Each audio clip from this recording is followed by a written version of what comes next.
telling me a 9-year-old kid cracked the government super code? Simon, what does that say? Look, it doesn't matter. He can read it. That's why his life is in danger. Hello everybody, welcome back to Screenstars and welcome to another of my classic Bruce Willis reviews. Today I'm taking a look at the 1998 action thriller Mercury Rising. The film is directed by Harold Becker and stars, of course, Bruce Willis. We have Michael Hughes, Alec Baldwin, Chi McBride and Kim Dickens. Now, the film focuses on Bruce Willis's character, Art Jeffries, who is an FBI agent. He used to be an undercover FBI agent, but something happened in his career, didn't sit well with his superiors, so he's kind of been put behind a desk a little bit on surveillance and things. And then he happens across a case where a young boy called Simon Lynch, a 9-year-old autistic boy, who has got... he really likes puzzles, puzzle books, things like that. He solves a puzzle in a book, rings a number that he finds in the puzzle. Unfortunately, this number puts him straight through to the Ministry of Defense, really, in the US, to this new revolutionary defense system that is supposed to be uncrackable. Billions have been spent on it, and it's just been cracked by a 9-year-old boy. This puts him and his family at direct risk, as Alec Baldwin's character, Nick Kudrow, as he can't afford for this revolutionary new defense system to fail, so he targets the family for death. This puts him in direct conflict with Art, played by Bruce Willis, who protects this boy and is determined to expose the corruption from within the government. Right. What are my thoughts on Mercury Rising? I think this is another one of those Bruce Willis films that when people talk about Bruce Willis films, they don't often bring up Mercury Rising. And I think it's a bit of a shame, because I think this is another one of those films in his filmography that deserves to be recognised and seen more. And for those of you who are watching this review, who know this film and know it well, you'll be saying the same thing as me, really. This is a pretty good film, actually. But like I say, most people, if you go out there and ask them to name 10 Bruce Willis films that they like, very few of them will say Mercury Rising. Very few of them will possibly even know he's even made this film.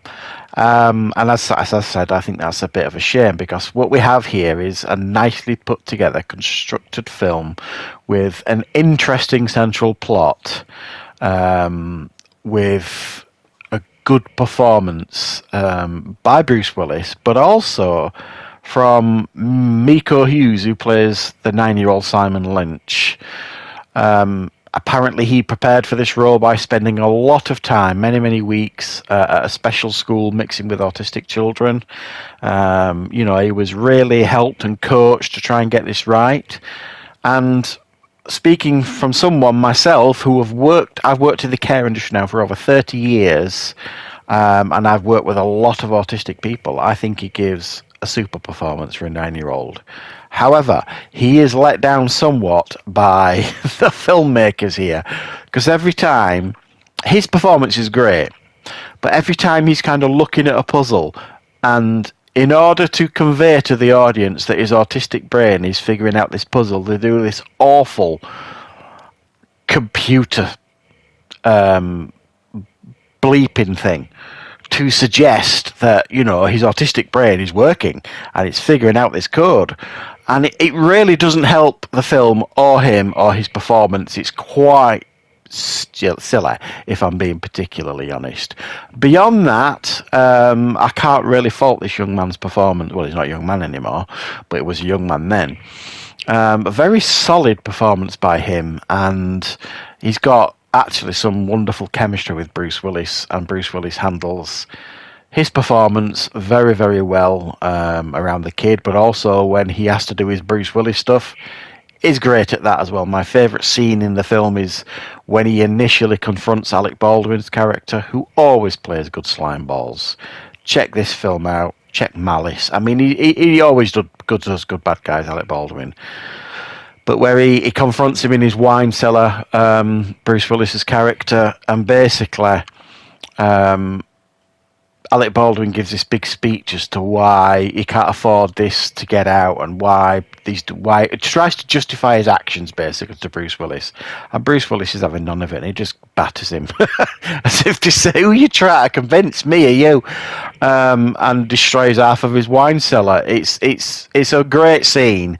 You've got this bad guy going on a huge monologue, and Bruce Willis ain't having it, basically. And I love it. I love that scene. It's fabulous.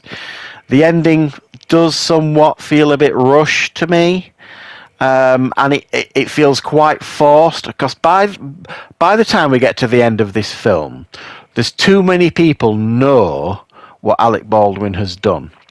There's too many people, there's too much evidence to suggest that killing this kid is going to help him anymore. But he still continues down that path, the Alec Baldwin character. He isn't an effective witness. His behaviours and his actions have been exposed by this point by people powerful enough to put a stop to it. But yet he continues down this path of, I'm going to kill this kid.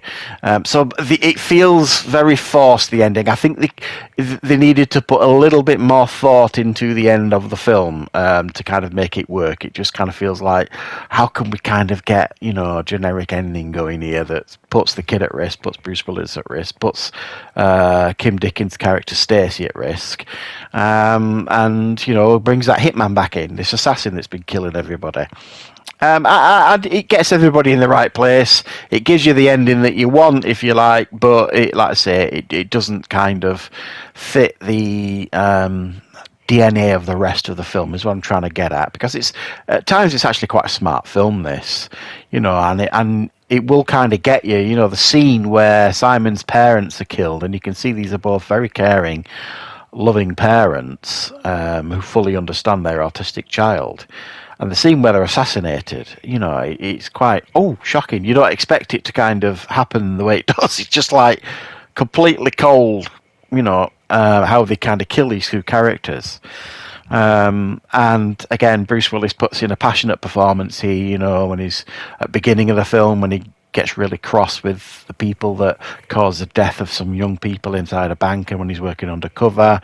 You could argue he plays a similar character in Hostage a few years later, and he has played similar characters before in a film. It's not what you would call a complex and layered performance by Bruce Willis by any standard, but it's a very watchable and entertaining performance in a very watchable and entertaining film. So yeah, I've got a lot of time for this film, Mercury Rising. It isn't perfect by any stretch of the imagination, but it is very, very watchable. And yeah, there's some things that haven't aged particularly well. There's some choices here that don't always work and don't feel like they fit the film here and there. But for a 90s film, it still stands up pretty well today, and it's definitely a decent film to watch in Bruce Willis's filmography if you've never seen it. So thanks for joining me for this review, guys.